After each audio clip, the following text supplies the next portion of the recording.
On va reprendre donc nos travaux ce matin en vous recevant Monsieur Victor Haïm, on dit comme ça, je prononce bien, président de l'autorité de contrôle des nuisances aéroportuaires. La Commission a souhaité procéder à une revue exhaustive de toutes les autorités administratives indépendantes et des autorités publiques indépendantes. Un questionnaire détaillé vous a été adressé et par notre rapporteur, Jacques Mézard, qui est présent là, et auquel vous avez répondu d'ailleurs. L'autorité de contrôle des nuisances aéroportuaires a été créée par la loi du 12 juillet 1999, codifiée au chapitre 1er du titre 6 du livre 3 de la 6e partie du Code des transports. Elle est expressément qualifiée d'autorité administrative indépendante. Elle est chargée de contrôler l'ensemble des dispositifs de lutte contre les nuisances générées par le transport aérien. Et je dirais qu'en fait, elle a été la première AAI dans le secteur environnemental, traduisant l'engagement du gouvernement de prendre des mesures de lutte contre le bruit autour des aéroports au moment du chantier de l'aéroport Roissy-Charles de Gaulle, c'était en 1997. L'ACNUSA est constituée de 10 membres, 8 membres nommés par le gouvernement, 2 membres désignés respectivement par le président du Sénat et le président de l'Assemblée nationale. Vous nous préciserez sûrement les qualités des membres de l'ACNUSA ainsi que les règles de nomination et de durée de mandat. Et je souhaite également que vous nous présentiez les compétences, bien sûr, de l'ACNUSA, qui se rapportent donc à la lutte contre les nuisances sonores. Et depuis la loi du 12 juillet 2010, la loi Grenelle II, à la lutte contre la pollution atmosphérique sur et autour des aéroports. Vous nous confirmerez que l'ACNUSA dispose d'un pouvoir de sanction à l'égard ou à l'encontre plutôt des compagnies aériennes. Comme la loi le permet, votre audition va faire l'objet d'un compte-rendu publié dans le compte-rendu détaillé des réunions de commission, qui est diffusé à la fois en version papier et sur le site Internet du Sénat. Par ailleurs, votre audition est ouverte au public et à la presse. Elle fait l'objet d'une captation vidéo. Comme vous le savez, il y a un formalisme dans ces commissions d'enquête qui me conduit à vous demander de prêter serment. Je suis également tenu de vous indiquer que tout faux témoignage devant notre commission serait passible des peines prévues aux articles 434-13 et 434-15 du Code pénal. Alors, en conséquence, je vous invite donc à prêter serment, de dire toute la vérité, rien que la vérité, levez la main droite et dites « je le jure » l'un après l'autre. Je le jure. Je le jure. Merci beaucoup. Donc, selon l'usage, je vous propose de vous faire un petit... que vous fassiez part de vos observations, une dizaine de minutes, on va dire. Après quoi, notre rapporteur, Jacques Mézard, va vous poser des questions et les membres de la commission qui le souhaitent aussi. D'accord ? Vous avez la parole. De nous avoir invités. Je crois qu'il y a eu déjà plusieurs travaux sur les autorités administratives indépendantes, mais je crois que c'est la première fois que nous sommes invités en tant que tels à cette occasion. Alors, vous l'avez dit, l'autorité a été créée en 1999, au départ avec uniquement des compétences en matière de nuisances sonores, et en 2010, ces compétences ont été étendues aux autres pollutions liées à l'activité aéroportuaire, et en outre, il faut le préciser peut-être aussi, à l'ensemble de la procédure de sanction qui autrefois était en partie seulement de la compétence de la CNUSA. Alors d'abord, peut-être quelques mots sur la composition et le fonctionnement avant de passer à ses prérogatives. Alors l'autorité, vous l'avez dit, est composée de 10 membres, un président et 2 membres nommés respectivement par le président de l'Assemblée nationale et par le président du Sénat. Et 7 autres membres sont nommés par des ministres qui sont compétents dans ces secteurs-là, c'est-à-dire santé, environnement et aviation, en raison de leurs compétences en matière d'environnement, de santé et de transport aérien. Pour prendre quelques exemples, je ne vais pas le faire pour l'ensemble des 7 membres, mais il y a un psychiatre spécialisé dans les effets du bruit, psychanalyste, pardon, excusez-moi, spécialiste des effets du bruit, un ancien pilote, un médecin spécialiste du sommeil, un ancien directeur du département acoustique du Centre scientifique et technique du bâtiment, le CSTB, responsable du pôle modélisation à l'INERIS, qui est par ailleurs président d'un programme à l'ONU. Donc ce sont essentiellement des techniciens, au sens par opposition à des fonctionnaires un peu généralistes. Ce sont des experts dans leur matière. Le mandat de tous les membres est de 6 ans. Il ne peut pas être renouvelé. Il n'est pas non plus révocable. Il peut y avoir évidemment des démissions et on peut mettre fin aux fonctions des membres en cas d'empêchement, et notamment lorsqu'il y a un manquement volontaire ou non à l'impartialité et à l'indépendance. C'est l'hypothèse de personnes qui ont, puisque justement ce cas est précisé par le texte, qui ont des rapports avec l'activité aérienne, aéroports, compagnies aériennes, ou même qui sont simplement riverains ou élus. Donc il y a une indépendance très bien assurée des membres de l'autorité, et en plus ils prêtent serment sur leur indépendance. Alors, le mandat des membres, je vous l'ai dit, est de 6 ans. Ils sont renouvelés par moitié tous les 3 ans, de manière à ce qu'il y ait toujours un espèce de chevauchement et pas de risque de carence de présence des membres en question. Ils ne peuvent délibérer que si 5 membres au moins sont présents.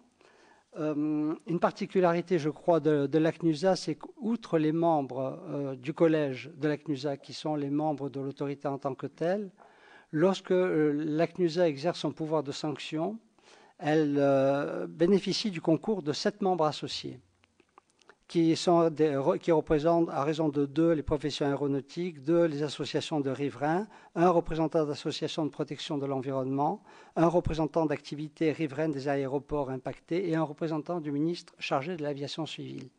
Donc là, vous voyez, par opposition aux précédents qui sont les membres de l'autorité, nous avons des personnes qui, eux, sont nécessairement en lien avec les activités concernées.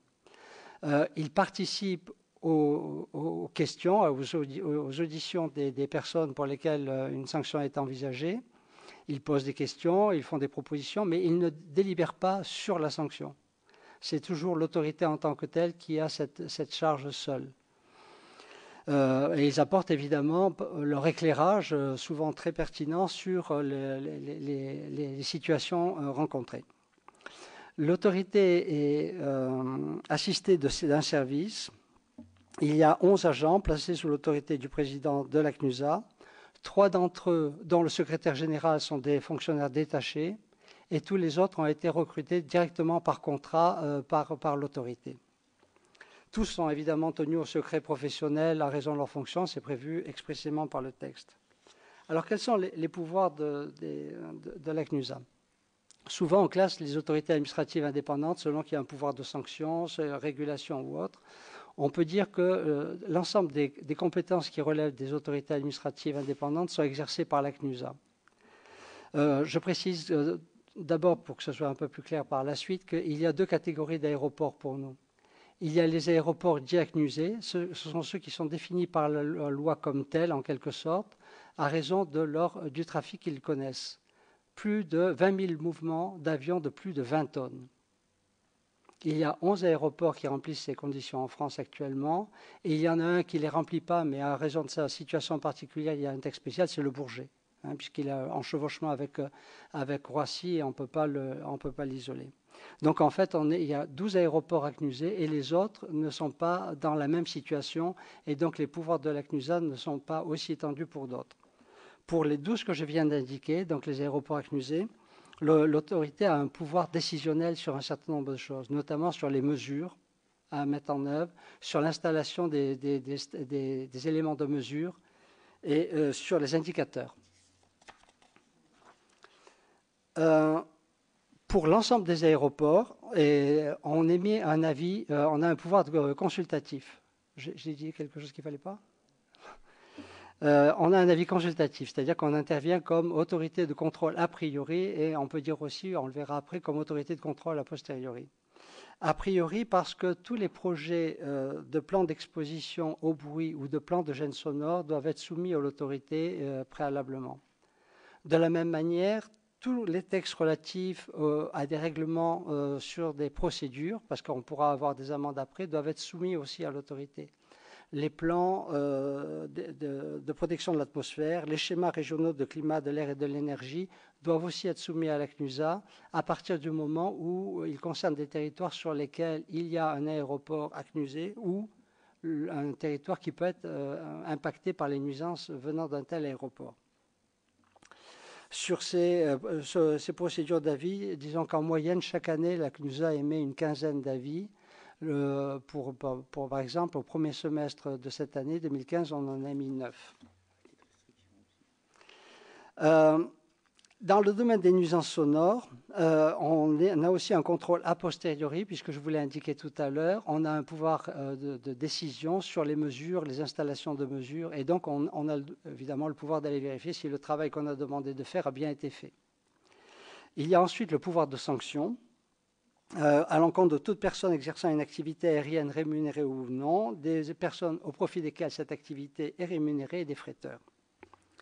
Dès lors que ces personnes ne respectent pas les mesures de restriction ou les procédures prises par l'autorité administrative pour la protection des riverains. Alors ces amendes sont de 1 500 € lorsque c'est une personne physique, elles s'élèvent à 20 000 € lorsque c'est une personne morale, et dans un certain nombre d'hypothèses, en application d'une loi de 2012 qui est entrée en vigueur le 1er janvier 2014, l'amende peut monter à 40 000 €. Il s'agit des manquements qui ne peuvent pas ne pas être volontaires et qui concernent surtout la nuit. Les avions qui s'envolent sans créneau, sans slot, enfin je ne sais pas le terme que vous préférez, ou qui ne respectent pas l'interdiction de certains avions trop bruyants de voler. Ces amendes sont évidemment font l'objet d'une décision motivée. Elles sont prises à l'issue d'une procédure qui respecte évidemment intégralement l'ensemble des règles définies en application de l'article 6 de la CEDH. Et le montant des amendes est versé au budget général de l'État. Ça ne reste pas dans la caisse de la CNUSA. Depuis la création de l'autorité, il y a eu environ peut-être un peu plus de 40 millions d'euros d'amendes qui ont été infligées. En 2014, il y a eu 3 millions. Et en 2015, du fait de la modification dont je parlais tout à l'heure, au premier semestre, il y a eu 2,4 millions déjà, c'est-à-dire presque les deux tiers de ce qu'il y avait eu avant. À côté du pouvoir de sanction, on intervient, et c'est peut-être la partie la plus délicate, comme autorité dans les procédures de recherche de transparence, d'arbitrage et de concertation. On a un devoir d'information du public et un devoir de veiller à ce que l'information du public soit assurée. On peut dire que les administrations, la DGAC, la Direction générale de l'aviation civile et les aéroports sont plutôt portés vers l'opacité. Et donc l'opacité, c'est-à-dire l'information ne passe pas très facilement. Et on a un peu de mal à obtenir que cette information passe vis-à-vis des personnes. Si vous avez un gadget comme ça, vous l'ouvrez, vous avez le tracking, vous pouvez savoir quel avion passe. Mais c'est fait par une personne privée, c'est pas fiable, c'est pas très fiable. Depuis des années, on essaie de faire mettre en place cela par les aéroports, les administrations, comme ça existe d'ailleurs sur tous les aéroports ou presque ACNUSés, du même niveau que les aéroports ACNUSés français, sur les pays développés, dans les pays développés voisins, aux États-Unis, en Grande-Bretagne, etc. Et on se heurte à, je dirais pas un refus, mais chacun renvoie la balle sur l'autre. La DGAC disant c'est les aéroports qui doivent le faire, et les aéroports disant c'est la DGAC, et finalement personne ne le fait. On veille aussi à ce que les personnes aient accès aux informations concernant les PGS ou les PEB, les plans d'exposition au bruit ou les plans de gêne sonore. On intervient aussi dans le cadre de la concertation, notamment travail de médiation ou de dialogue. La CNUSA est à l'origine de la charte qui est en vigueur à Cannes. J'ai été sollicité pour intervenir à Bron puisqu'il y avait des problèmes pour rédiger la charte, et ces échanges font que soit on intervient en amont, soit on n'intervient pas dedans pour faire respecter la charte lorsqu'elle a été adoptée.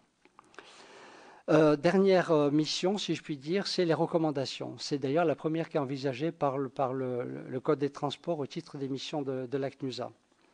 La CNUSA, sur son initiative, à la demande d'un ministre, d'une commission consultative ou d'une commune ou d'un établissement public de coopération intercommunale établi dans une zone impactée par un aéroport, peut faire des recommandations en toute matière.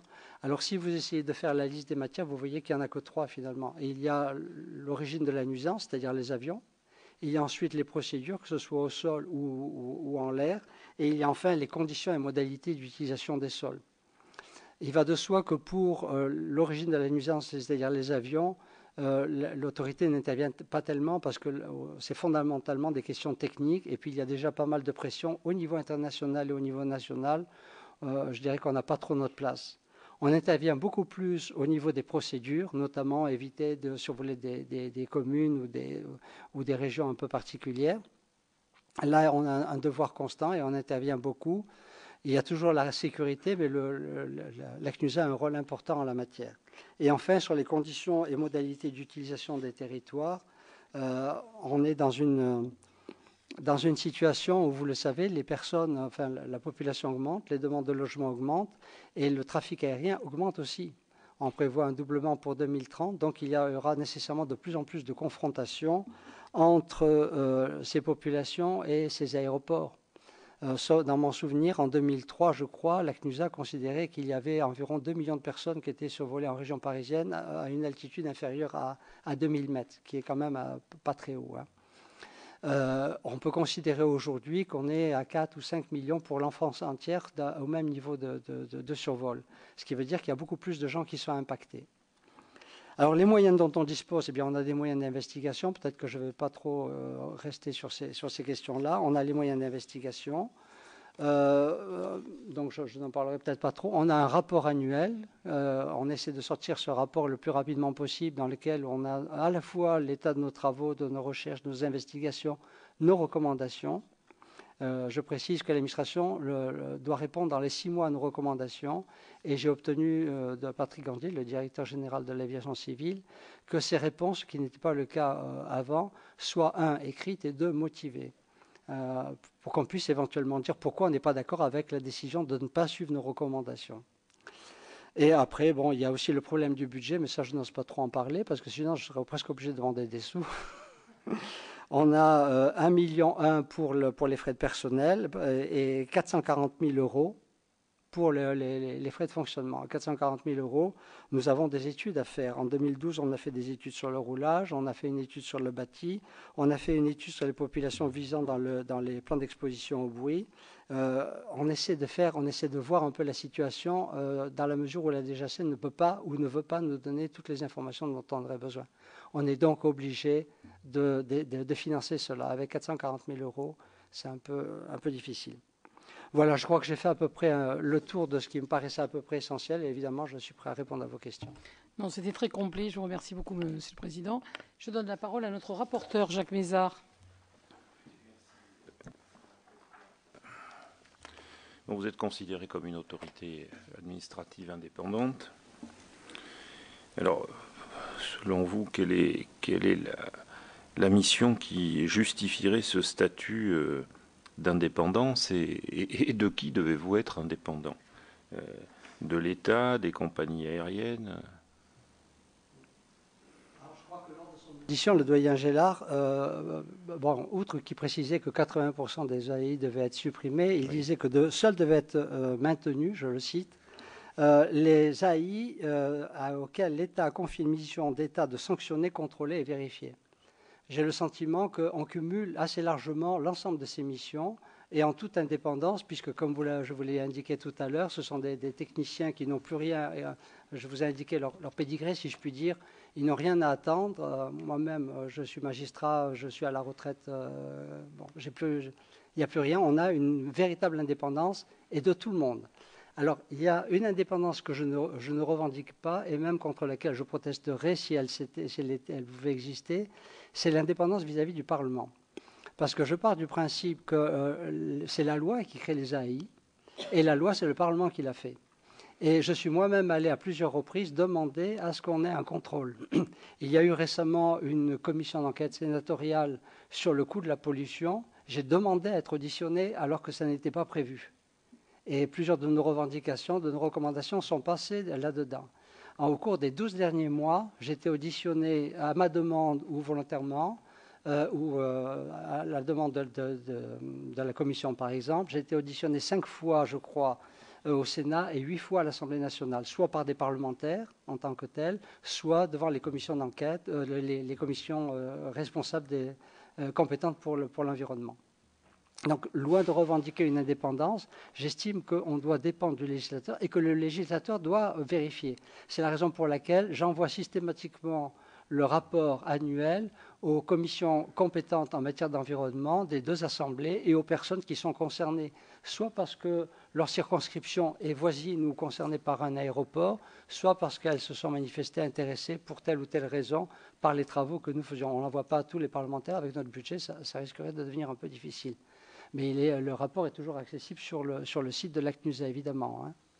En revanche, vis-à-vis des administrations, des riverains, des aéroports et des compagnies aériennes, je peux vous dire que l'indépendance est plus que totale, puisque pour certains, j'ai même le sentiment qu'ils s'en plaignent.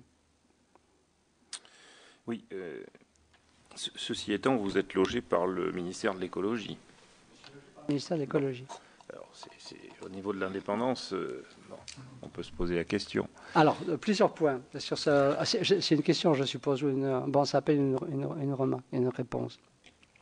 Je crois que lorsque Mme Libert-Champagne est venue, ou la responsable du service France Domaine est venue, les deux vous ont indiqué que le fait d'être logé n'impliquait pas une dépendance. Pour ce qui concerne la CNUSA, je pourrais ajouter... C'est nous qui l'apprécierons. Hein. Oui, oui. Mais je pourrais ajouter deux choses, peut-être sur ce point très précis. En réalité, c'est la DGAC qu'on contrôle. Ce n'est pas l'environnement, ce n'est pas les travaux du ministère de l'Environnement, c'est ce qui concerne les aéroports et donc l'aviation. Et on n'est pas logé ici les Moulineaux, on est pas loin de chez vous, au 244 boulevard Saint-Germain. Donc, je n'ai pas trop de problèmes. Et en plus, je crois bien, je peux dire que je n'ai jamais rencontré ni le ministre des Transports, malgré ma demande d'être reçu, ni celui de l'environnement, ni celle de l'environnement. Donc, il y a une indépendance totale, peut-être même presque trop, parce que parfois, je pense qu'il faudrait peut-être échanger. Ça ne se trouve pas. Deuxième observation, lorsqu'on était place de Fontenoy, puisqu'on a déménagé à plusieurs reprises, et qu'on nous a dit qu'on allait arriver dans les locaux occupés par une administration d'État, j'ai bien indiqué que si on ne peut pas faire autrement, ben on fait pas autrement. C'est des économies quand même d'avoir des locaux bien à disposition comme ça, plutôt que d'en louer ou d'en acheter ailleurs. Mais que je souhaitais que, territorialement, presque symboliquement, il y ait une indépendance. Et c'est le cas, on est logé dans quelque chose qui est spécifique, un étage spécifique à la CNUSA. Donc vous avez raison, quelque part on pourrait imaginer, pour moi en tant que magistrat, je dirais c'est le problème de l'impartialité objective cher aux juges de la CEDH, de la Cour européenne des droits de l'homme. Mais objectivement et dans la réalité, je peux vous assurer, alors, si vous lisez le rapport d'ailleurs, vous verrez que le fait d'être logé n'agit pas beaucoup sur nos recommandations ni sur mes convictions. Non, mais il ne s'agit pas d'une critique a posteriori. Je ne l'ai pas pris comme une critique, mais comme une crainte. C'est une question normale. D'ailleurs, je remarque avec intérêt que vous avez pris soin de lire et de regarder les auditions précédentes réalisées par notre commission d'enquête. Mais pour tout vous dire, j'en avais écouté une pour me faire une idée, puis je trouvais tellement intéressant que j'en ai regardé quelques-uns. Non, mais c'est vrai, c'était extrêmement intéressant, indépendamment du problème de la CNUSA. Donc, je ne vais pas essayer de vous surprendre, mais peut-être y arriverai-je. Vous n'avez pas le sentiment d'être plus un paravent et une caution qu'autre chose? Ça, franchement, je ne pense pas du tout ça. J'ai entendu à plusieurs reprises, justement, le délitement de l'État ou le fait que l'administration a essayé de trouver quelque chose pour se cacher. Ce n'est pas du tout cela. J'allais presque dire que ce soit l'ensemble des autorités administratives indépendantes, mais en tout cas pour la CNUSA, parce qu'il vaut mieux que j'essaie de me concentrer sur ce que je connais le mieux. On n'est pas un paravent pour l'administration, on est un censeur, on est un surveillant, on a un contrôle de l'administration. On est là pour voir si elle fait ce qu'elle doit faire. Quand je viens, je reviendrai peut-être devant les parlementaires en leur disant, regardez là, les gens qui habitent près des aéroports avec 70 LDN, 70 niveaux de bruit toute la journée et même des avions la nuit. À aucun moment la loi a prévu un rachat de ces logements pour ceux qui voudraient partir. Je viens ça. Vous croyez que la DGAC va venir vous apporter ces éléments-là, va vous en parler de ça? Lorsqu'on est allé à la commission d'enquête sur le coût de la santé, dire qu'en matière de pollution, la DGAC ne respectait pas les textes parce qu'ils étaient en retrait, c'est-à-dire que les mesures à mettre en œuvre n'étaient pas prises au moment où elles devaient être mises en œuvre compte tenu de la loi, ce n'est pas la DGAC qui serait venue se plaindre, c'est la CNUSA qui est venue, et d'ailleurs ça a été repris par le rapport, c'est la CNUSA qui est venue le dire. Il faut avoir à l'esprit que les autorités administratives indépendantes, selon moi, ça n'est pas une atteinte à la démocratie, c'est un garant de la démocratie. Si, en supposant qu'il y a un délitement de l'État, des problèmes d'administration, les AIR sont nés comme un remède à ce problème-là. c'est pas le remède qu'il faut soigner, c'est le mal qu'il faut soigner. Et donc, j'ai fini de répondre à votre question. Pour moi, les AI ne sont pas un paravent de l'administration, c'est une demande sociale, c'est une demande qui est très forte et qui est d'ailleurs partout dans le monde, partout vous avez des AI. Je crois que ça correspond à un vrai besoin. Quelqu'un disait dans une autre audition qu'il y avait que l'Union européenne ne demandait que, je crois, en matière d'énergie nucléaire, l'existence d'une AI. Pour la CNUSA, pour les nuisances des avions, vous avez un règlement, j'ai les références, je vais les chercher tout à l'heure si vous le voulez, un règlement qui exige la constitution d'une AI. On est allé en Belgique, l'administration fédérale cherche à mettre une AI en place.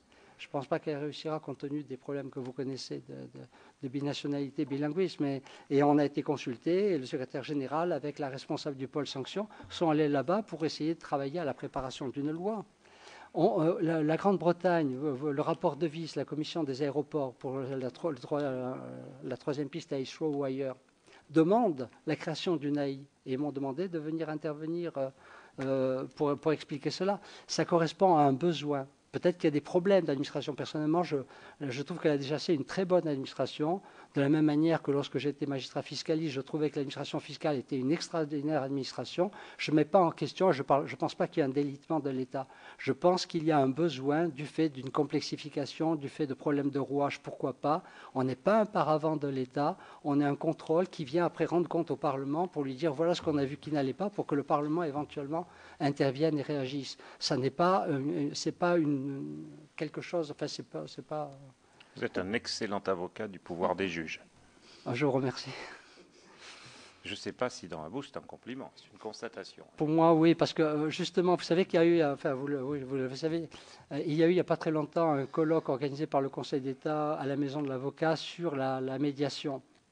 Et un des gros problèmes des juges, justement, actuellement, c'est l'explosion du contentieux et le fait que les juges ne peuvent plus suivre malgré la dématérialisation des procédures. Et donc, on cherche à trouver comment faire passer du contentieux du prétoire vers d'autres voies, le médiateur, etc. Les AI, c'est un moyen de faire cela et avec des garanties assez extraordinaires, puisque, enfin, selon moi, et en tout cas tel que je le vois, c'est véritablement des garanties. On parlait par exemple de la CIF, du culte de l'ego. La CIF, si elle n'existait pas, ça serait une commission lambda et on n'aurait pas les mêmes pointures, excusez-moi du terme, dans la commission lambda pour faire le travail de la CIF. Donc je pense que le fait d'avoir, j'en fais pas partie, donc j'en parle d'autant plus aisément, des gens des très grands corps de l'État, Cour de cassation, Conseil d'État, etc., c'est un plus. C'est un plus. Et c'est quelque chose qui permet aux AI d'assumer leurs fonctions peut-être un peu mieux que si c'était une autorité, une commission administrative lambda. On ne va pas s'éloigner trop de la CNUSA, mais non. Vous ne pensez pas que si on crée en moyenne une autorité administrative indépendante de plus chaque année, tous ces grands corps de l'État vont avoir du mal à suivre? Alors, 2 points. Sur la création chaque année, je peux pas. C'est vous qui pouvez répondre à la question parce que c'est pas moi qui décide des créations des AI. Oui, mais ça, une fois qu'on nous a dit ça, on nous le dit toujours, mais sachez qu'on saura s'en souvenir. Et je sais qu'effectivement, une chaque année, je ne suis pas sûr que ça soit pertinent. Je pense qu'il doit y avoir comment dire, des principes a priori. D'ailleurs, c'est dans la proposition législative. On doit avoir des critères de félicité d'une AI. Et je pense que ces critères de félicité d'une AI devraient être codifiés dans un texte et appliqués. Ça, c'est le premier point. Ensuite, vous soulevez le problème des grands corps qui ne pourraient plus répondre. La CNUSA, il n'y a personne d'un grand corps. Donc, il n'y a pas besoin qu'il y ait des grands corps pour faire fonctionner une AI. On peut faire fonctionner une AI. On pourrait imaginer que des avocats pourraient, pour la dimension juridique, participer à une AI. Mais bon, quelque part, ça serait gênant pour la suite de la carrière. Hein. Mais on pourrait imaginer d'autres personnes. On n'a pas besoin d'avoir des gens qui viennent du Conseil d'État, même si par ailleurs, je considère, moi personnellement, et encore une fois, je ne suis pas concerné, que c'est un plus pour une AI. Vous voulez rajouter quelque chose ? Oui, Madame la Présidente, je crois qu'il y a un autre élément qui plaide en faveur de l'existence de la CNUSA en qualité d'AI, c'est qu'elle répond à un besoin, une demande des riverains. À plusieurs reprises, lorsque nous nous déplaçons dans les aéroports régionaux pour rencontrer les commissions consultatives de l'environnement, nous avons été sollicités par les associations qui bon gré, enfin à tort ou à raison, peu importe, mettent en doute la parole des aéroports et souhaitent avoir une autorité indépendante qui vienne confirmer la plupart du temps les mesures qui sont faites par les aéroports. Pour elles, c'est quelque chose de très important parce que les aéroports sont à la fois jugés partis lorsqu'on dit il y a tel niveau de bruit à cet endroit, où il n'y a pas un bruit excessif.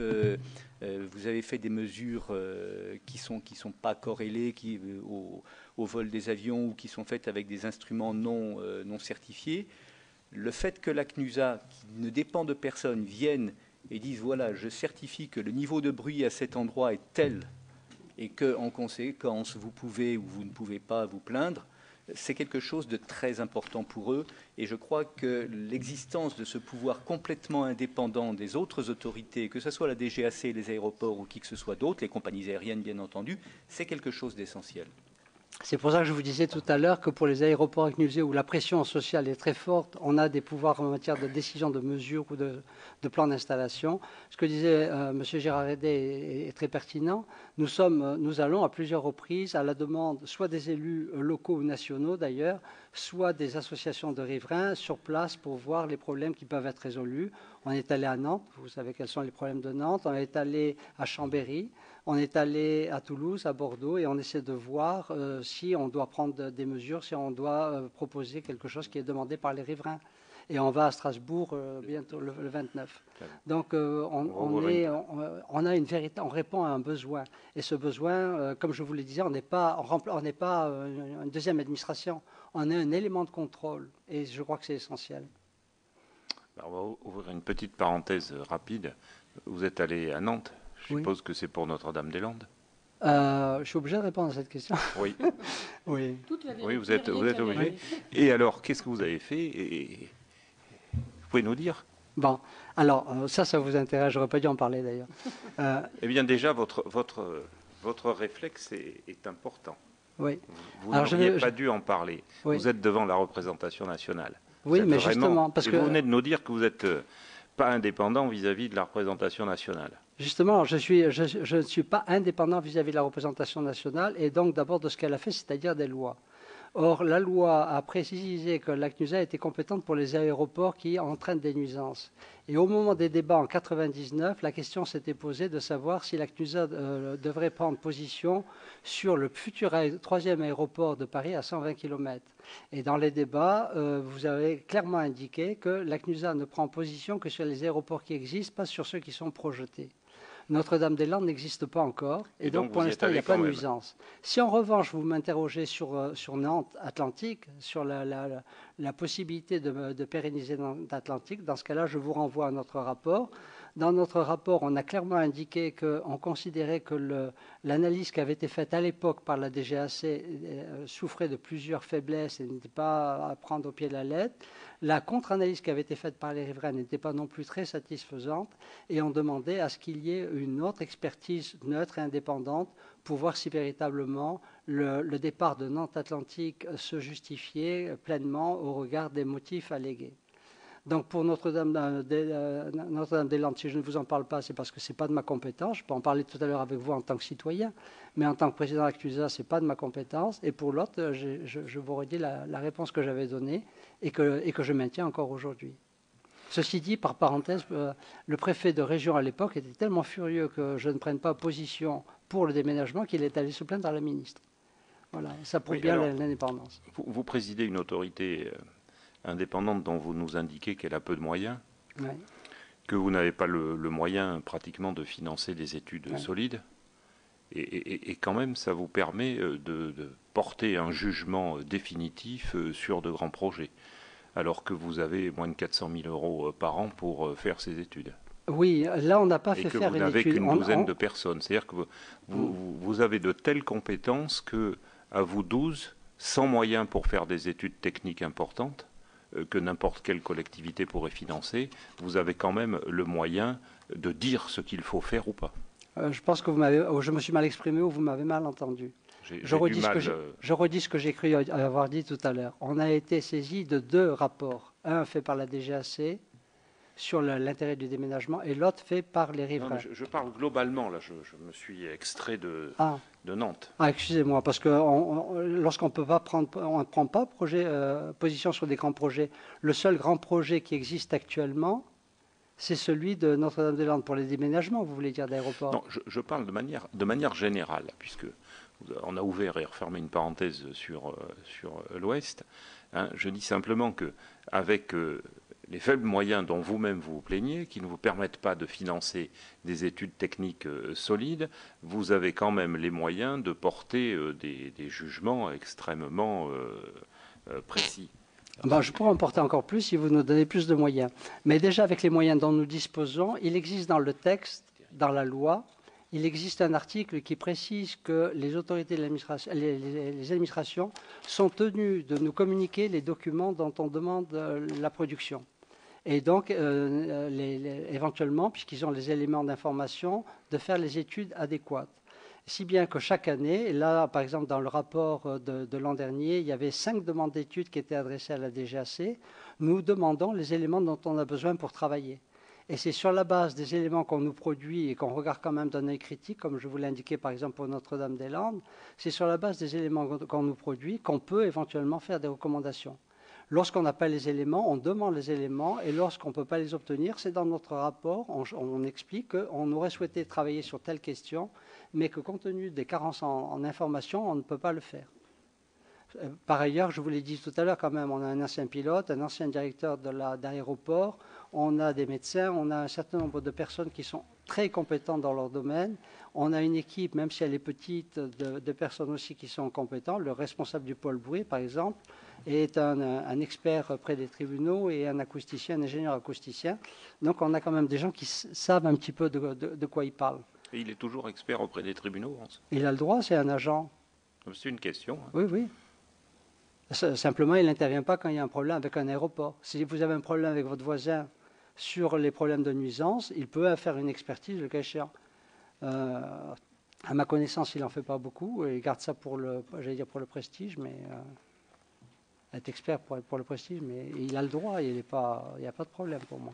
Enfin, Monsieur le Président, à vous écouter, je me demande si bientôt il ne faudra pas créer une autorité administrative indépendante pour l'application du Code de la route. Mais c'est un autre débat.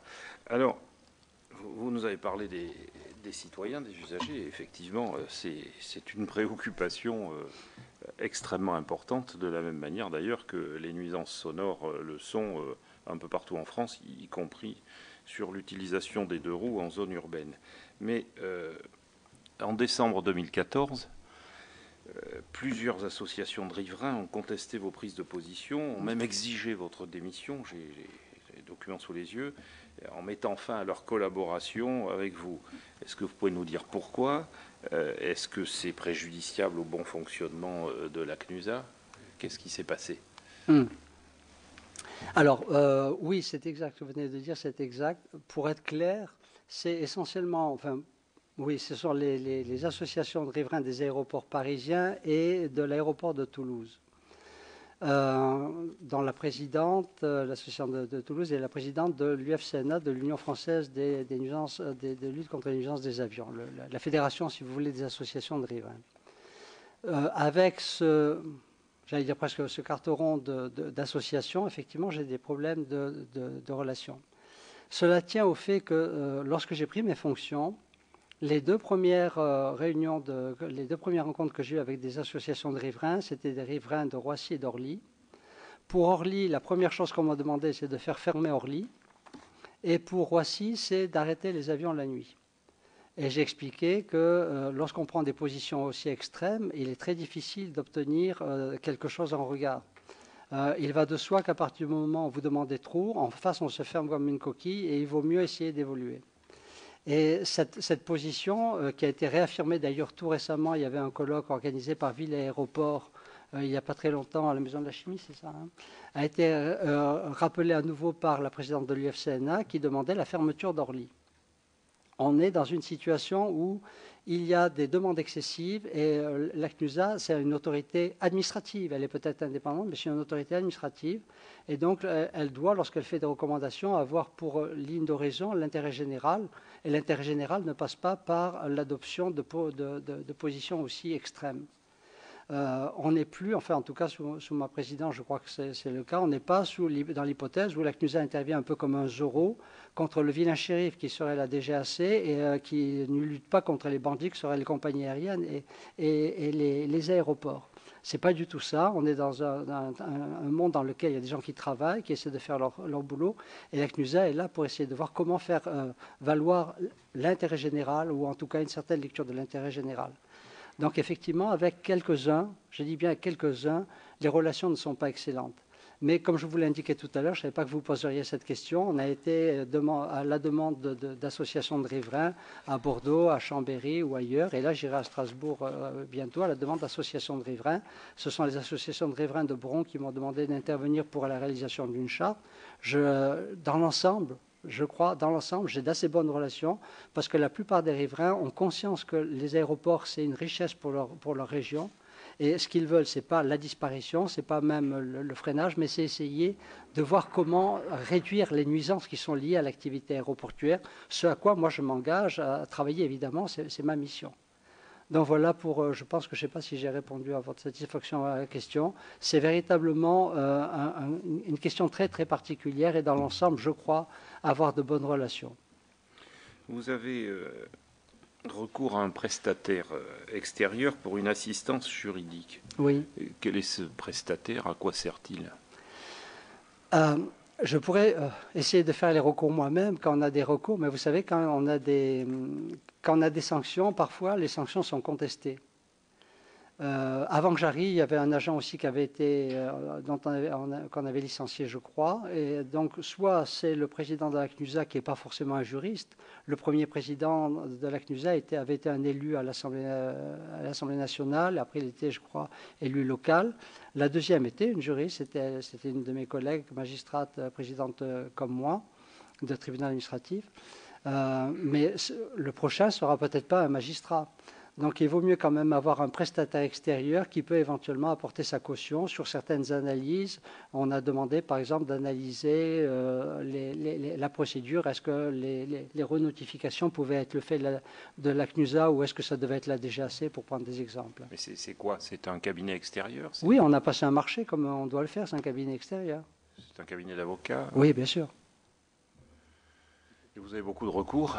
Non, pas tellement. En fait, on en a eu... On pourrait dire 3. Un, c'est une compagnie aérienne polonaise, Anter, qui ne respecte pas l'interdiction des avions très bruyants. Et là, quelle est la somme, Eric? Je ne me rappelle plus, c'est énorme. Plus d'1 million, je crois. Plus d'1 million. Et sur 80 dossiers, je crois. C'est une très très grosse affaire, mais c'est un requérant. Et les autres, c'est pour Nice, avec des petits problèmes. Pour l'instant... Anter, il y avait un premier juge à Théâtre Paris qui avait jugé que Anter avait raison. Le deuxième a jugé qu'il avait tort. Et donc pour le premier, on est allé en appel. Et voilà, je n'ai pas d'autres éléments pour l'instant. J'espère qu'on va gagner parce que je crois que jamais, en tout cas en ce qui me concerne, jamais j'aurais infligé une amende si j'avais considéré qu'elle n'était pas due. Oui. Je ne suis pas fou quand même. Vous avez aussi recours à un prestataire extérieur pour une assistance dans les relations avec les élus. Oui. Alors, est-ce que cette prestation se justifie pour une AI? Pour une AI aussi petite que la CNUSA est aussi peu connue, je dirais qu'elle est... Quel est le but? Quel est le but? C'est de nous expliquer tout l'intérêt de la CNUSA. Vous êtes excellent dans ce rôle-là. Non, en réalité, elle ne fait pas ça. Je crois que mon prédécesseur avait pris la décision de passer par ce type de courroie pour accéder au Parlement. Et moi-même, je suis magistrat, je ne suis pas un homme politique. Je n'ai jamais fait de politique, je n'y connais strictement rien et je n'ai pas de relation particulière avec des élus. Même pas avec les élus de ma commune. Si, avec mon maire quand même, je le connais un peu, mais j'ai pas trop de... C'est pas mon truc. Mon truc, c'est les dossiers juridiques. Et donc, je n'ai pas de maîtrise sur ces points-là. Et lorsque je pense qu'il serait intéressant de rencontrer un élu sur des propositions qu'on veut faire, par exemple sur la péréquation des ressources à haut niveau des zones impactées par les aéroports pour aider les communes les plus faibles, je ne suis pas, moi, capable de savoir qui il faudra aller voir et avec quel intérêt. Donc c'est une économie pour la société de passer par quelqu'un qui connaît le Parlement pour qu'il prenne des rendez-vous. Ce n'est pas lui qui va aller à ma place. Bon, il faut que je dise à mes collègues quand même quelque chose, à mon tour de dire la vérité, toute la vérité. Je viens d'être nommé par le président du Sénat le 11 mai dernier au sein de votre AI. Voilà. Je viens d'avoir cette vérification à l'instant. Mais je n'ai pas siégé. Je ne vous ai pas encore rencontré, Monsieur le Président. Mais je suis étonné parce qu'il n'a pas fini son mandat, monsieur. Écoutez, moi, c'est une lettre du président du Sénat qui m'a nommé le 11 mai dernier. Parce que normalement, ils sont nommés pour 6 ans et M. Manuel Perianès est arrivé. Bon, il avait des problèmes de santé, peut-être qu'il a Donc on vérifiera ce point, mais parce qu'on ne peut pas le démissionner, hein, comme voilà. je l'ai indiqué. Mais je préférais le dire là parce que sinon, ça n'aurait pas de sens. Écoutez, ça serait vraiment avec plaisir. Écoutez, je vais m'intéresser encore plus à vous, Monsieur J'avais le cru Président. comprendre que vous aviez été fiscaliste et comme justement on parlait de péréquation, ça peut m'intéresser. Oui, mais je suis surtout le rapporteur spécial de transport terrestre normalement. En plus, mais c'est les transports terrestres à la Commission des Finances. Monsieur le questeur a demandé la parole et puis Pierre-Yves Colomba aussi, si le rapporteur le permet. Merci Madame la Présidente. Oui, deux questions presque de principe. Vous avez dit, Monsieur le Président, tout à l'heure que vous étiez autorité de contrôle a priori et a posteriori. Donc a priori plutôt dans le Conseil et a posteriori. Est-ce que vous pensez qu'une même autorité, une même structure peut être à la fois conseil et contrôle? Donc ça, c'est le premier point. Et le deuxième point, je rebondis sur l'intervention de notre présidente. C'est une question plus générale que je me pose. Vous avez dit, et nous y sommes sensibles, que vous pensiez que le seul contrôle que vous pouviez effectivement supporter, c'était le contrôle du Parlement. Et donc, naturellement, nous y sommes extrêmement sensibles. Maintenant, nous souhaitons savoir comment nous pouvons en réalité réellement exercer ces contrôles sur les autorités administratives indépendantes. Est-ce que cela est compatible d'être, nous, Parlement, contrôleurs, alors que dans le même temps, nous nommons un certain nombre de personnes, et naturellement, il n'y a aucune attaque personnelle contre notre présidente, ô combien bien aimée, mais est-ce qu'il y a une compatibilité, là encore, entre la possibilité de contrôle et la possibilité de nomination de l'autorité de contrôle dans l'autorité administrative indépendante? Merci. Alors, lorsque je parlais de contrôle a priori, je ne pensais pas au Conseil. Un Conseil n'est pas un contrôle, de quelque manière que ce soit. Je pensais aux avis obligatoires, c'est-à-dire que dans un certain nombre d'hypothèses, pour des textes réglementaires, la CNUSA doit être saisie pour émettre un avis. Si cet avis n'est pas conforme, l'administration n'est pas obligée de le suivre, mais il peut y avoir des conséquences. Et en général, elle essaie de le suivre, et quitte à revoir ses procédures. Donc c'est à ça que je pensais en parlant de contrôle a priori. Et quand je parlais du contrôle a posteriori, c'était par rapport, par exemple, aux installations de mesure du bruit. Nous avons des exigences pour assurer une bonne mesure du bruit, pour que les gens soient informés. Et donc, c'est par rapport à ça que nous venons contrôler. En ce qui concerne le Conseil, je ne crois pas que ça fasse partie de nos compétences. Ce qui est dans nos compétences, c'est les recommandations. Alors, on pourrait dire que c'est des conseils, si vous voulez, mais les recommandations, moi, je me sens tout à fait neutre de former des recommandations avec le collège. Hein, elles ne viennent pas que de moi, heureusement. On est à 10, on s'arrête sur une position et on fait des recommandations qu'il appartient au Parlement de suivre ou de ne pas suivre. Mais je crois qu'il n'y a pas de problème à ce que des personnes qui agissent en toute indépendance puissent émettre des recommandations à destination du Parlement. En tout cas, moi, je n'en vois pas. Le Parlement est libre de suivre ou de ne pas suivre, mais je ne vois pas de problème particulier. Vous avez dit le seul contrôle que j'acceptais c'était celui du Parlement. C'est pas tout à fait exact. Peut-être que je me suis mal exprimé, je ne me rappelle pas trop. On est contrôlé par la Cour des comptes. Et j'estime que c'est normal. On a même demandé, je crois, à être contrôlé par la Cour des comptes.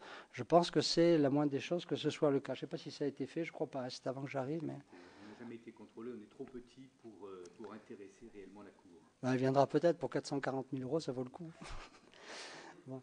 Donc voilà, et puis en plus, nos décisions, lorsqu'on prend des décisions, je pense aux sanctions, sont contrôlées par le juge administratif.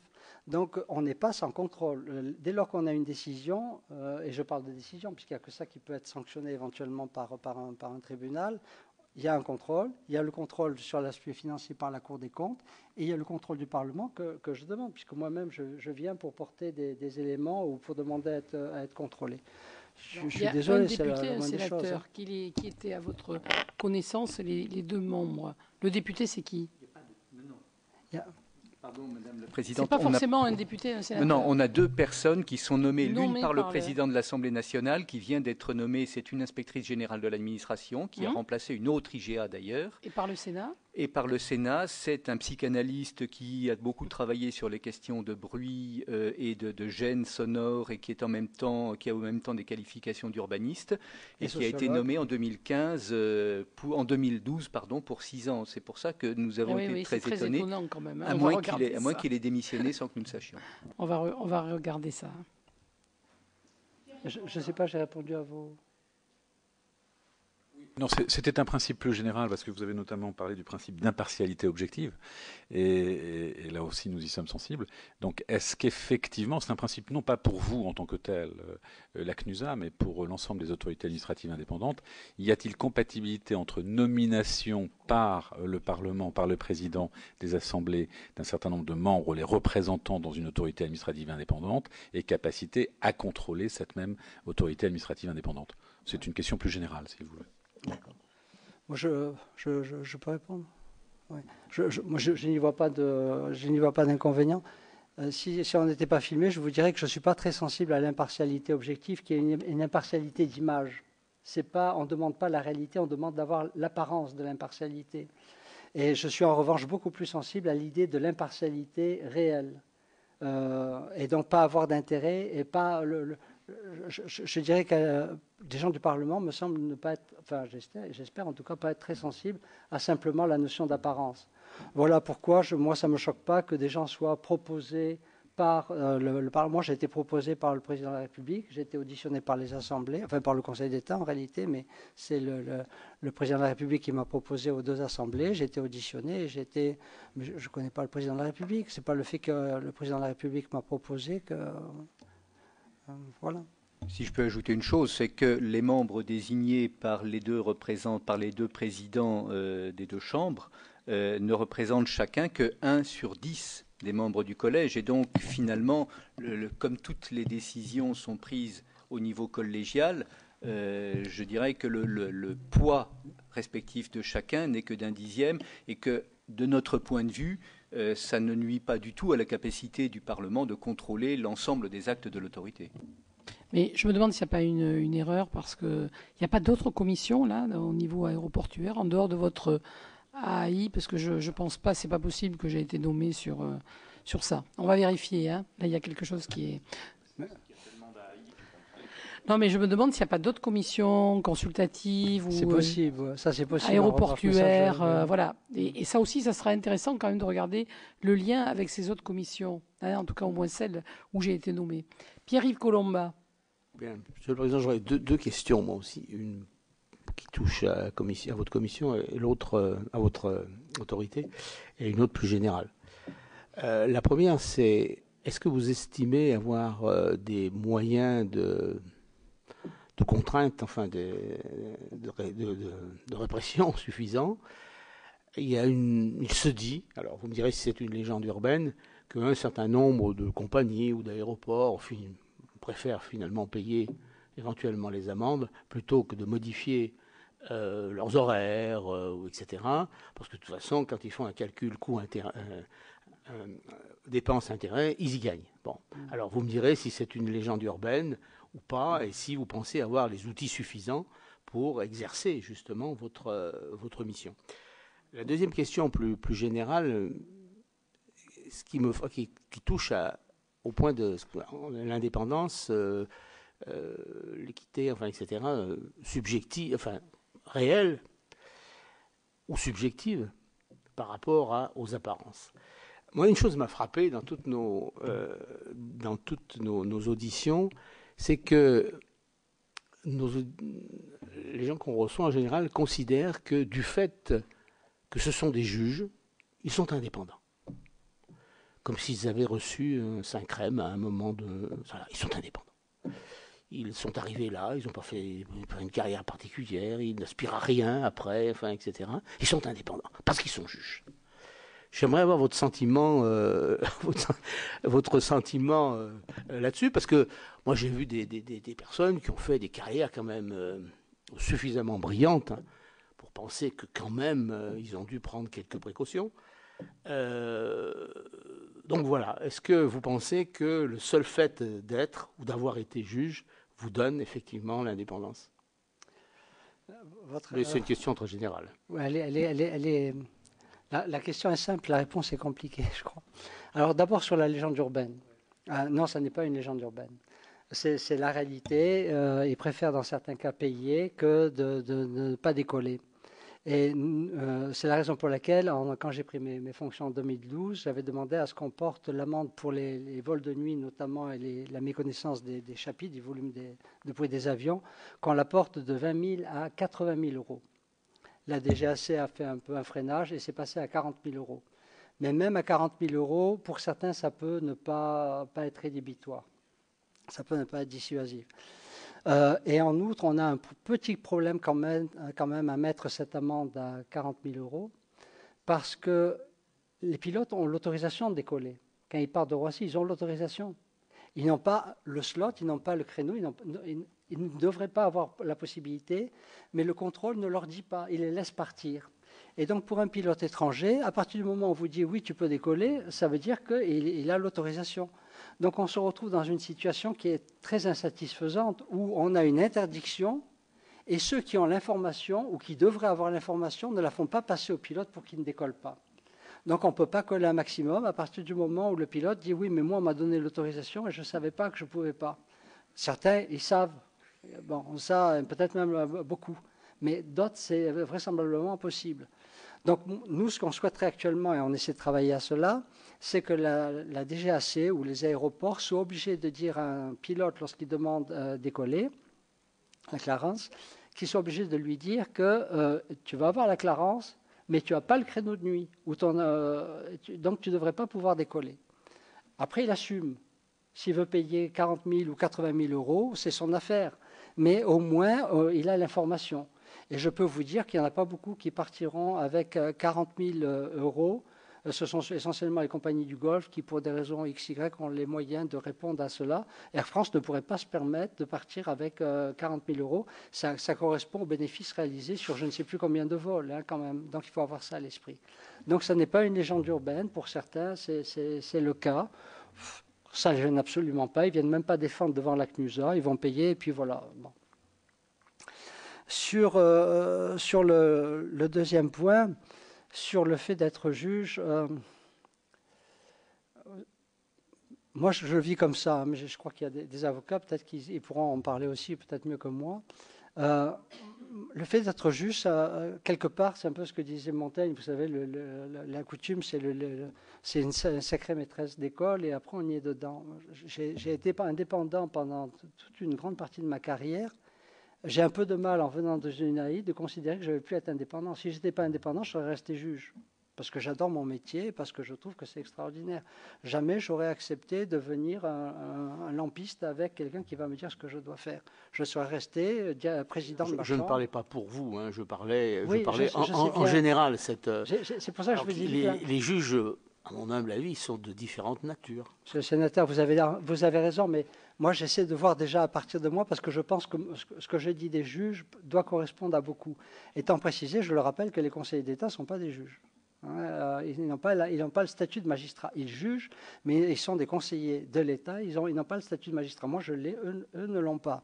Mais il y a une telle tradition dans le Conseil d'État d'indépendance par rapport au pouvoir que déchoir en trahissant, ça serait presque pire que n'importe quoi. Je crois qu'il y a, enfin je me fais peut-être des illusions sur les grands corps de l'État, je n'en sais rien, mais je crois quand même qu'il y a des valeurs qui sont très fortement ancrées et qui donnent une certaine hauteur. Quant à un magistrat comme moi qui prendrait les fonctions, mon prédécesseur, c'est au moment où il allait à la retraite. à 71 ans ou je ne sais pas quel âge pour d'autres, on ne va pas commencer à rentrer dans la bataille. On a servi l'État, parce que pour moi je sers l'État. Hein. On a servi l'État et j'essaie de le servir le mieux possible. Et puis après j'ai fini, voilà. On va accélérer un tout petit peu vu l'heure. Michel, tu voulais intervenir, Michel? Merci, Madame la Présidente. Tout d'abord, je voudrais m'excuser, Monsieur le Président, de mon retard, mais nous installions ce matin le groupe d'études sénatoriales sur l'aviation civile. Et donc, ceci explique cela. Alors, j'ai bien entendu dans vos propos tout à l'heure que vous aviez demandé à être reçu par les ministres compétents, transport et environnement, et que vous n'aviez pas eu de suite encore à cela. Franchement, cela m'étonne parce que ça veut dire que le peu de considération que les ministres portent sans doute à l'AAI. Alors, j'ai lu aussi dans votre rapport d'activité du 13 avril 2015 que vous demandiez une révision urgente des missions de l'ACNUSA. Est-ce que vous pouvez nous en dire peut-être quelques mots? Troisième question, Monsieur le Président. Est-ce que vous estimez que la privatisation réalisée et à venir des aéroports est pour vous un élément positif, parce qu'il y aura des interlocuteurs différents de la seule administration d'État peut-être, ou un élément négatif dans votre mission? Et puis quatrième question, si vous voulez bien, Monsieur le Président, est-ce que vos missions portent aussi sur l'étude de la pollution atmosphérique générée par le développement du trafic aérien? On sait que ce trafic aérien a tendance à modifier le cycle de l'eau, à générer aussi de la pollution du ciel par particules qui affecte forcément la vie sur Terre. Est-ce que vous portez aussi un regard sur ces questions-là? Je vous remercie. Alors sur la première question, c'était plutôt une observation. Non, je ne crois pas que ce soit... Je pense que c'est une question d'emploi du temps, plus qu'autre chose, puisque j'ai quand même été reçu par leur cabinet, et j'ose espérer que les cabinets font remonter l'information vis-à-vis des ministres. Mais je m'étais imaginé quand même qu'après pendant 3 ans de présence, on aurait pu avoir un ministre qui avait le temps mais les ministres sont très débordés actuellement. Peut-être, en tout cas, c'est l'explication que je préfère retenir. S'agissant des missions de la CNUSA, je ne demande pas un accroissement des missions de la CNUSA. Hein. Je demande simplement qu'on ait la possibilité d'ester en justice, parce que si on regardait la jurisprudence réellement pratiquée par le Conseil d'État, par exemple, je ne pourrais pas faire appel. Et je ne veux pas compter sur la DGAC pour faire appel des décisions qui annulent une sanction infligée à une compagnie aérienne. J'estime qu'il sera à peu près normal qu'on puisse, lorsqu'il y a des textes, des décisions qui sont prises contraires aux réglementations dont on doit assurer la pérennité, qu'on puisse éventuellement intervenir. Je crois d'ailleurs que dans le projet de loi, c'est prévu la possibilité d'intervenir au soutien éventuellement. Et j'avais fait passer justement une proposition en ce sens, avec autorisation d'ester en justice et éventuellement d'intervenir dans les litiges. Je crois que ça serait quelque chose de très utile. Pour le reste, on ne demande pas tellement un accroissement des compétences de la CNUSA. On demande surtout plus de considération pour les riverains sans pénaliser le transport aérien. Pour la dernière question que vous avez formulée sur l'étendue de nos compétences, alors je vous l'ai dit, enfin Madame la Présidente l'avait dit avant moi, en 2010, les compétences de la CNUSA ont été étendues à l'ensemble des pollutions liées à l'activité aéroportuaire. J'allais presque dire ça, c'est la théorie. La théorie, ça veut dire quoi? Ça veut dire que quand on regarde un aéroport, la pollution de l'air liée à un aéroport, compte tenu des mouvements de l'air, etc., ça s'arrête à peu près à 1000 mètres. Donc les gaz à effet de serre, des avions en vol, en route, on s'en occupe pas. On s'occupe de ce qui est lié aux riverains, donc relativement haut. Donc c'est une première limite. Une deuxième limite, on ne s'occupe pas de la pollution de l'air intérieur. On ne s'en occupe pas pour des raisons toutes simples. On l'a signalé, on l'a souligné même tout à l'heure, on a des moyens relativement limités. Or, ces pollutions intérieures font l'objet d'une surveillance constante, à la fois l'inspection du travail et puis d'autres organismes. Donc, ça ferait double emploi qu'on intervienne dans un secteur qui est déjà bien pris en considération. Ensuite, il y a les autres pollutions, notamment la pollution des eaux, la pollution des sols, qui effectivement doivent être envisagées. Là, on a passé un marché, j'avais fait faire une étude sur cette question-là pour savoir ce qui se faisait sur les aéroports et s'il y avait un contrôle ou non. L'étude fait apparaître que les administrations classiques d'État ont un contrôle très poussé, au contraire de ce qui existe pour l'air, ont un contrôle très poussé sur la pollution des sols et la pollution des eaux. Et par ailleurs, les mesures prises par les aéroports et qu'on peut contrôler sont relativement suffisantes. C'est la raison pour laquelle je n'ai pas demandé d'augmentation de mes effectifs. Je n'ai pas d'ingénieur spécialiste de ces questions-là. J'ai un ingénieur spécialiste de la pollution de l'air, un technicien spécialiste de la pollution de l'air, mais j'en ai pas pour la terre et pour l'eau. Et donc, on a décidé en collège que, compte tenu de l'intervention déjà très forte de l'État, on n'avait pas de besoin particulier pour nous.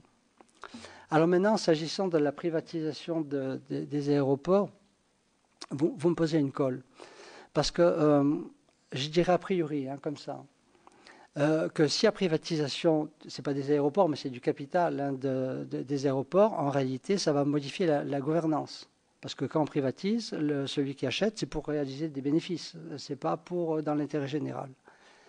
Donc je me dis que la privatisation doit avoir un impact d'abord sur la gouvernance et ensuite éventuellement sur la relation avec les riverains ou avec d'autres. Peut-être que la protection de l'environnement ne sera pas une priorité parce qu'en règle générale ça a un coût et ça ne rapporte pas forcément beaucoup. Donc pour ma part je m'inquiète un peu de la privatisation. Mais je ne peux pas vous donner une réponse claire sur cette question. On a prévu d'essayer d'organiser un colloque à le début de l'année prochaine avec les responsables d'aéroports qui ont déjà été privatisés, les représentants des riverains, etc., pour essayer d'avoir une espèce de naissance d'idées qui nous permettrait d'avoir un peu des idées claires. J'ai des préjugés, si vous voulez, en disant ça va entraîner peut-être ça risque d'entraîner une diminution de protection de l'environnement. J'ai pas d'éléments pour dire ça. Mais je me dis que la privatisation, l'objet, c'est de faire des sous. C'est pas de protéger l'environnement. Donc je demande à voir ce qui peut être mis en œuvre pour éviter cette situation. Monsieur le rapporteur, un mot de conclusion. Oui. Une autre question. Oui, je conclurai. D'abord, je note que vous nous avez dit qu'il y a des aéroports qui laissent décoller des avions en sachant pertinemment qu'ils commettent une infraction. Oui. Bon. Et alors, ça vous paraît normal, ça? Pas du tout. Bon, non, moi, ça me paraît vraiment tout à fait anormal. Sinon, je ne me battrai pas pour que ça ne soit pas le cas. Mais je ne doute pas que vous vous battiez là-dessus, mais ça prouve quand même la limite de l'exercice.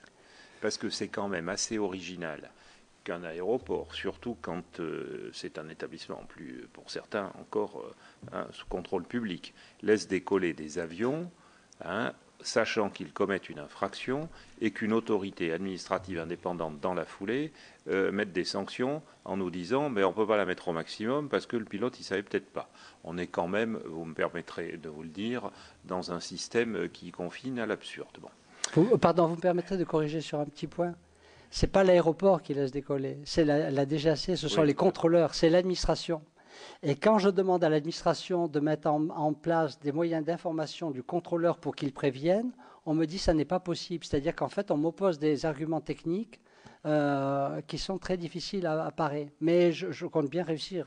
Oui, mais il y a aussi l'administration, il y a la DGAC, nous sommes d'accord, mais il y a aussi des aéroports qui connaissent, qui sont parfaitement au courant.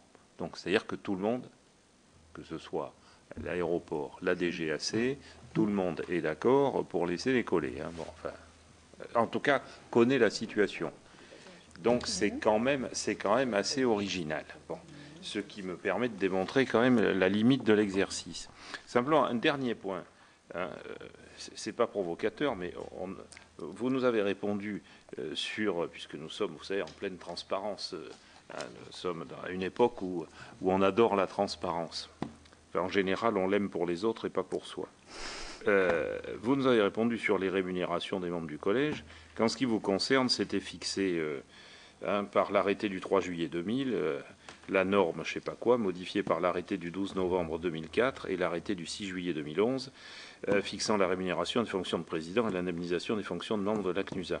Alors, en dehors de ces excellentes références, ça fait quoi, ça? Ça fait, avec indemnité comprise, un peu moins de 8 000 €. C'est-à-dire moins que ce que je gagnerais en étant président dans une juridiction. Pas beaucoup, sinon je n'aurais pas pris. Mais vous n'êtes pas à la retraite? Non, je n'ai pas à la retraite. Bien. Merci, Monsieur le Président, d'avoir répondu à toutes nos questions. Et voilà, merci infiniment. On va vérifier quand même cette histoire de ma nomination qui, à mon avis, est dans une autre commission. Hein, on va vérifier tout ça. Merci Monsieur le beaucoup. rapporteur, chaque fois que vous dites que vous n'êtes pas provocateur, je trouve que vous avez tendance à l'être.